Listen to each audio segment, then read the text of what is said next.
North of Dayton, Ohio, in the small town of New Carlisle, there's a stretch of US 40 called Wayne Embry Way. It runs in front of Tecumseh High School, where the 6'8" future Hall of Famer spent his teen years as the only black player on the team, and the only black student at the school. His climb to the highest ranks of basketball has earned him many accolades over the years. On Monday in Memphis, Tennessee, he'll earn one more. Embry, 81, is one of 4 former NBA and WNBA players who will receive the 14th Annual National Civil Rights Museum Sports Legacy Award. Along with Chris Bosh, Candace Parker and Bill Walton, Embry is being recognized for significant contributions to civil and human rights and for laying the foundation for future leaders through their career in sports in the spirit of Dr. Martin Luther King Jr., known as The Wall, because of his stature and his ability to block shots and set screens at the center position. Embry also reached the highest executive level in the sport, becoming the first black general manager in the NBA. It's indeed a great honor to be honored on this occasion, because I have a great respect and admiration to Dr. King and what he meant for this country and for all Americans, Embry told The Undefeated. Having lived through 40s, 50s, 60s and having to go through what we went through back before the civil rights movement and all with Dr. King, and of course there were others, John Lewis or others, that we should include. It's just an inspiration to be able to have achieved and contributed to a lot of what drive King stood for and efforts and sacrifices that he made to make it possible. That's inspired me to want to make things better for others. Embry attended Miami University, near his hometown, and earned a bachelor's degree in education. He was selected by the St. Louis Hawks in the 1958 draft and was traded to the Cincinnati Royals shortly thereafter. Over his 11-year NBA career he was a 5-time All-Star with the Royals and won a championship in 1968 with the Boston Celtics. In this deck 1969 file photo, former Milwaukee Bucks center Wayne Embry is honored for his leadership contributions to the Bucks' first year and looks over a trophy made from his basketball shoe as the Boston Celtics played the Bucks in Milwaukee. Embry fought racism for decades by refusing to let it defeat him. Drafted into the NBA in 1958, when quotas limited the number of black players, he was the only African American on the Cincinnati Royals, and he later became the NBA's first black general manager. AP photo, file he was taken by the Milwaukee Bucks in the 1968 expansion draft, and just a year later he was in their front office as an assistant to the team president. He helped create a Bucks team that included Oscar Robertson, Bob Boozer, Bob Dandridge and Kareem Abdul-Jabbar.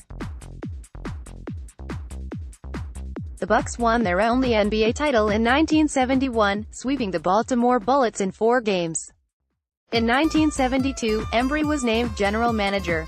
"I was stunned," Embry said. "I had no idea because back in those days I never gave it a thought that anyone would even think about considering me as a general manager. It never happened before. I just vividly recall being in my office in Milwaukee and I got a call from ownership, and they called and said they'd like to meet with me at 4 o'clock that afternoon.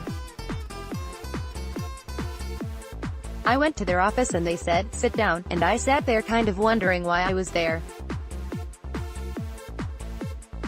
I didn't know if I was going to be fired or what was going to happen. And they said, 'You're the new general manager of the Milwaukee Bucks,' and I just sat there. I didn't respond one way or the other. And then it finally hit me that they were dead serious, and I said, 'Well, what happened to the current general manager?' And they said, 'Well, he's taken the job in Houston.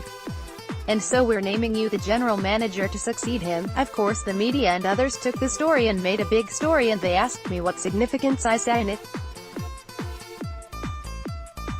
I was just kind of nonchalant about the whole thing, but I was really excited inside. I just wanted to make sure that I would be successful and hopefully be a general manager for a long time. And inspire others." Abdul-Jabbar left for Los Angeles in 1975, and Embry's days in Milwaukee were numbered. Off the court, his community activism includes mentoring youths and young adults.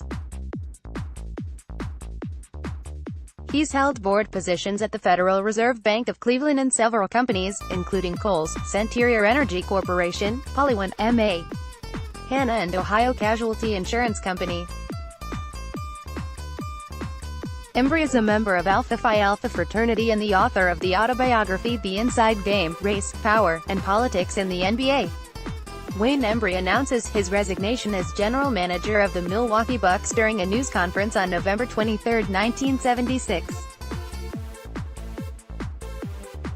In 1972, Embry became the first black general manager in professional sports. AP photo. I think for us athletes, we've got to just step back and think that we are blessed to have the opportunity to play professional sports, Embry said. It's just important that we give back and encourage others. Hopefully I set an example, he said. All that we're talking about is the inspiration of those like Dr. King and others who inspire me. And I attribute a lot of my success and opportunities that I've had to them and the efforts that he put forward. I think that when I was named general manager, my intentions were to not fail. I was asked at the time that if I saw any significance or found any significance in being the first. And I said, only if it's significant to others. And hopefully I'm not the last. Since 2004, Embry has been the senior basketball advisor for the Toronto Raptors, and he continues to encourage players. I try to tell them to keep thinking positively and to realize that they might have to persevere through certain circumstances, Embry said. After his tenure with the Bucks, he eventually became a general manager for the Cleveland Cavaliers and accomplished another first when he was promoted to president of the team in 1994. In 1992 and 1998, he was honored as NBA Executive of the Year. A trustee of the Naismith Memorial Basketball Hall of Fame since 1974, he was enshrined in 1999.